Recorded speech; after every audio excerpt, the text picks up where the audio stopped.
Alright, me. It is now early March, and I've just finished reading Fathers and Sons by Ivan Turgenev.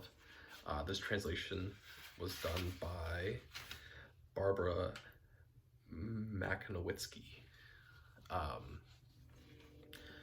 Fathers and Sons is initially written in Russian. It was published in 1862. One of the first real Russian books, if I remember correctly, that was really read around Europe. Really lit Russia aflame when it was first published. This translation, I think, occurs in 1960 something, maybe. 1959 is the copyright date of this, so 1950s.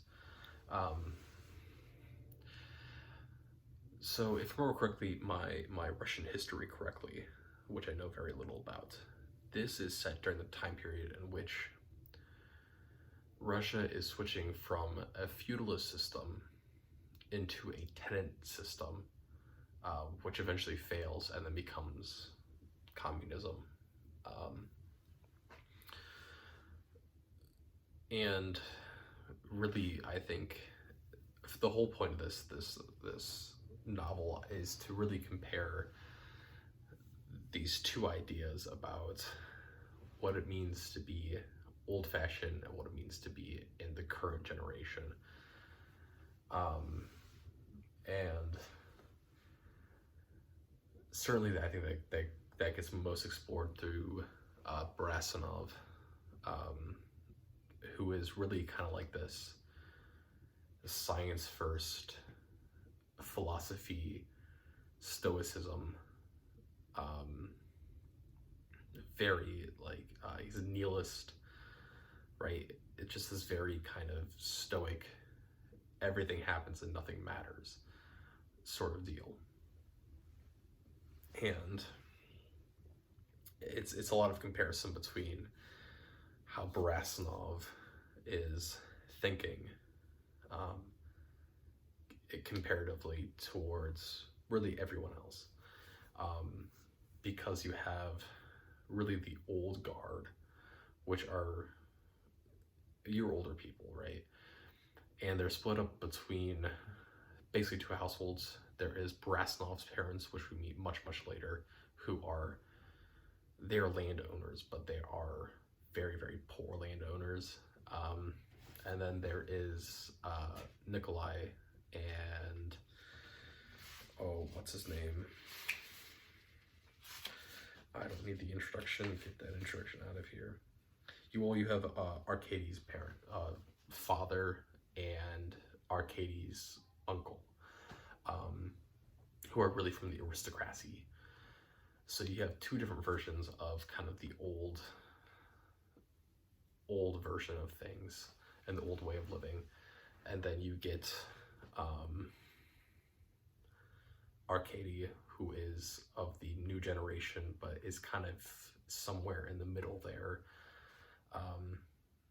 And really you have pretty much all of your other young characters are somewhere in this middle of, they're part of the young generation, and therefore they're on the side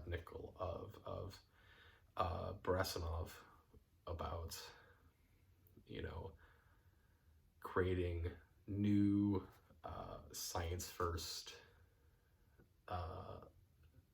things happen and it doesn't matter. But they're also still in line with a lot of these aristocratic sort of ideas. And really what it comes down to is the fact that Barasanov is the only person that comes from a poorer background. You know, even though Anna Odinstova, who is eventually gets married into aristocracy, and then her the person that she had married died. Odinstova had been poor but had grown up rich, so Odinstova went from rich to rich again, right? And then Anna sorry, not Anna. Katerina or Katya, who was Adam Stova's younger sister, doesn't necessarily live through that, but is certainly benefiting from this kind of marriage into royalty, right? And so, even though that everyone has their own difficulties in this new change, right, and in the way that things are changing, A, no one is perfect, but then also B, there are very few people that are willing to be on the complete side of change in the way that Brasnov is, because Brasnov has nothing to lose in changing. I think that gets brought up a whole bunch of times is this idea of, well, your ruling class of people, your aristocrats, don't know how to work their own land. They don't understand what it's like to have to work in that sense. Well, Brasnov does, because Brasnov, and eventually it shows with his parents, work their own land to some extent. They certainly still have people and serfs that work the land, but they do work their parts of their own land. Versus, I always Arcades family, which has nothing to do with their own land and does not work it at all, right?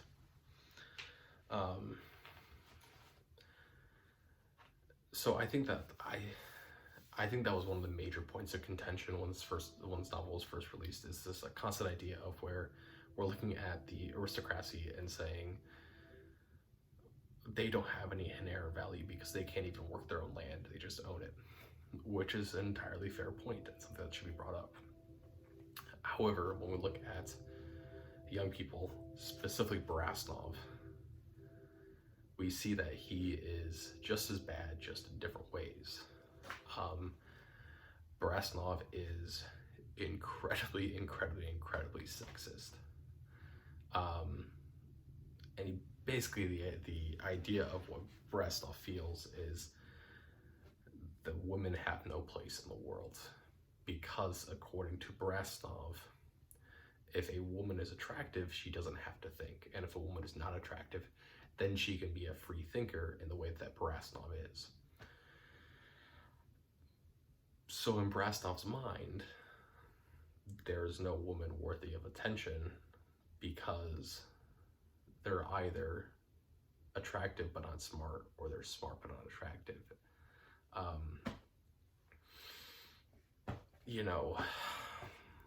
So that sucks, Brasnov. I was really liking you up until that point. When, and this, I think in our modern takes, we go, but wait, the old guard, the older generations also have this idealism, and the answer is not as much, not in the same way. Like, even when we're looking at the aristocracy, we're still looking at this idea that women still have a place in society. It's not a good place, but it is a role, and it is and something exists there for them to be in charge of.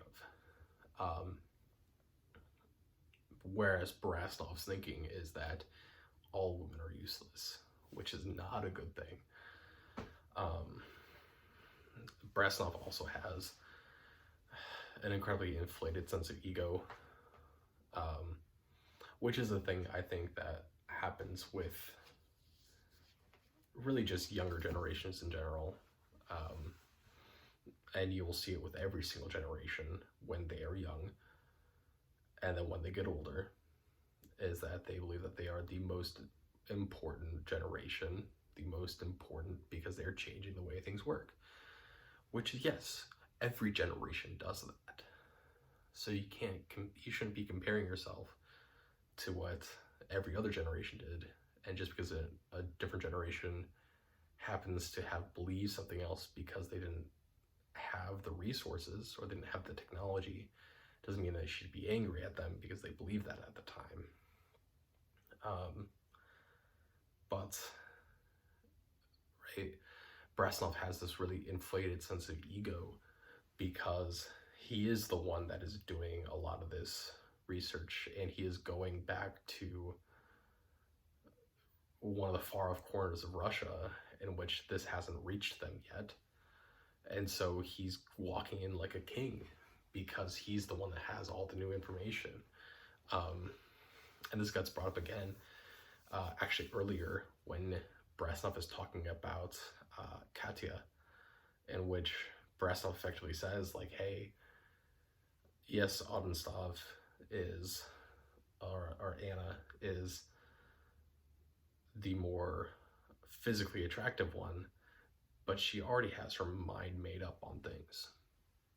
Katya, as a younger girl, has nothing in her mind yet, and therefore I can transform her into whatever I want her to be. And it's like, dude, what are you saying?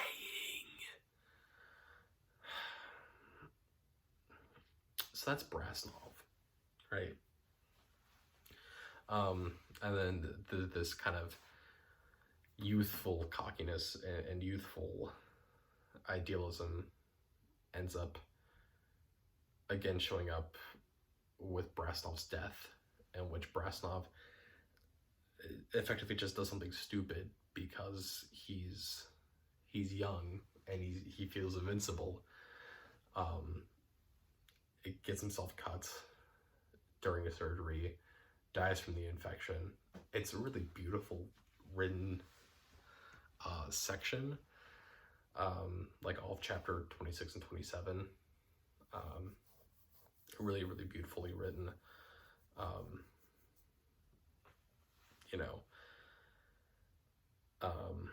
But like it's just again showing this kind of youthful arrogance of like, things are going to change around here because I'm me and we're a young generation and we're different, and that sort of thing gets you killed.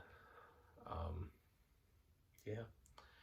But then talking about the end, right? Because I think the end is where a lot of these things get kind of made up. The end is the last chapter, chapter 28, is like this weird kind of like made for TV movie section, in which is like, here's what everyone else does in the future, right? And there are two scenes in that I think are really important. Number one is the discussion of the marriages that happen, because Nikolai, who is part of the aristocracy and is, oh, can I do it off the top of my head? Nope. Arcades, and who's Arcades' father, right?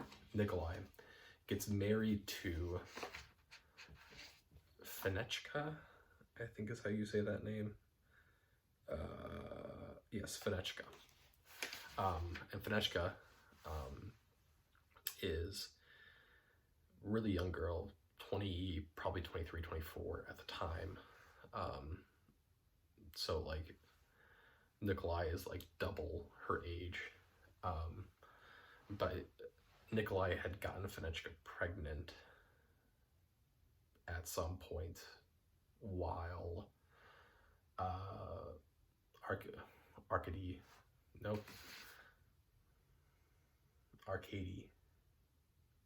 I can never get that name right. Arcady. Well, Arcady was at university,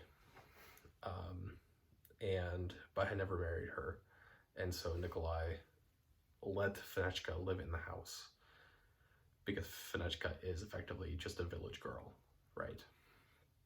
She does live in the house, and eventually, at the very end, gets married to her. Same day, same weekend, Arcady gets married to Katya. And there's two things there, right?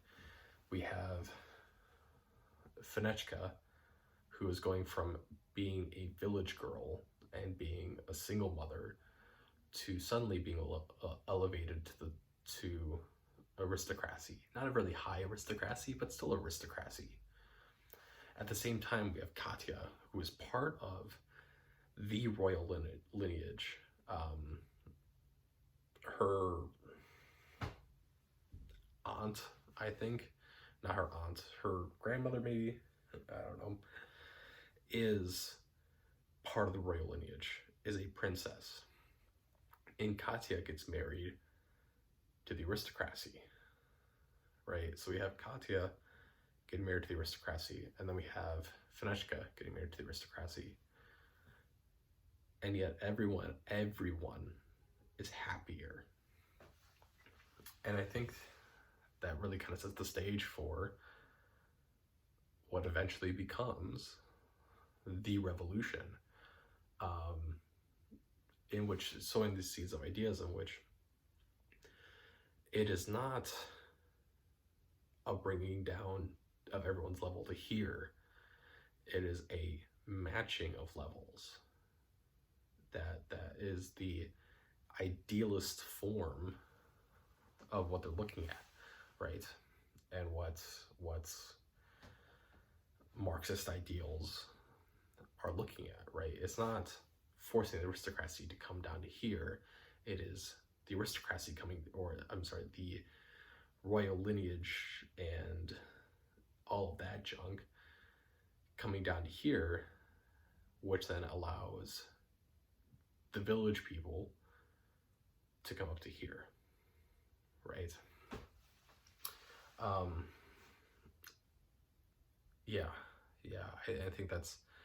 I think it's really important for the overall understanding of this, because, right, like this, the entire plot of this up to this point, right, is this idea of younger generation versus new generation, and radicalism versus extreme conservatism, and the way things have always been. And really it's a constant pulling between each sides without realizing that what they want is the same thing. They're just trying to get it in different ways, right? And so by doing this motion instead of this motion, well, then we achieve those goals and everyone's happier for it. So I think that's the big first thing to really look at. Second big thing to look at is actually the very last paragraph, which describes Barasnov's parents going and tending to his grave. And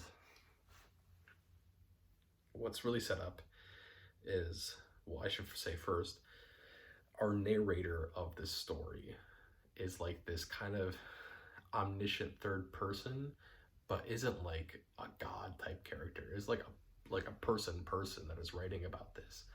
And like he has this, like there's a whole bunch of witty interjections throughout, which is really funny. But this one starts off with this idea of all of the cemeteries in Russia are dialect. They are destroyed. They're not taken care of. They're overrun with weeds and with grass and with wild animals. And then where they're kind of doing this overview of what cemeteries are like in Russia, and then he zooms in, or they zoom in on one specific cemetery in the far reaches of Russia, where you would expect the least amount of people to go to, right? Because it's just some random village cemetery that's way out in the boonies of Russia. And even here, 99% of the graves here are completely direct. They're destroyed. They're not taken care of, except for this one gravesite, which is Brasnov's, and which Brasnov's parents very lovingly come up there every single day and, you know, take care of the grave, make sure the plot's taken care of, and then make sure his plot is taken care of, and then leave. Why I think this is really important to understand, and why this was really important to include in the book, is because it fortifies this idea that we were all once part of the younger generation. And that as part of the younger generation, we forget and we move on from the older generation. Even when we become the older generation, we have forgotten the previous older generations. If we have this idealism that older generations put out there of, oh, we are so much more respectful, we were never like that, we never pushed away the older generation, we never pushed away our parents. If that idealism is to be upheld, all of these grave sites and all of these cemeteries should be so well taken care of. If that is what is to be believed, right?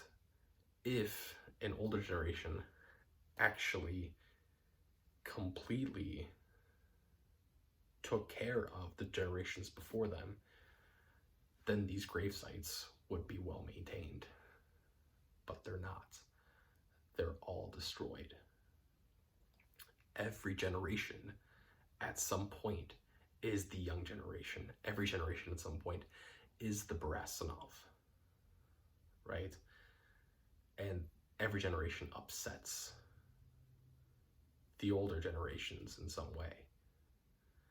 And all the younger generations forget the older generation in some way. Which is why all these cemeteries are so destroyed and so unkempt. It's because every generation is the younger generation at some point. However, Brasnov's grave is taken care of because it is this weird subsect. It is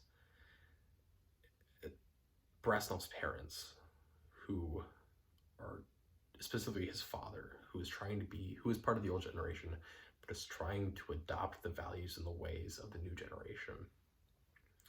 And because of this very, very small subsect, in which you have a older generation that is trying to adopt new generation, while also having a child that was part of the extremist new generation, and that child dying at a young age. All three of those combine into this one grave being the only one that's taken care of. You know, that's really my thoughts on Fathers and Sons. Really, really fantastic. I would go read this if I would read this again. 7.5, I think.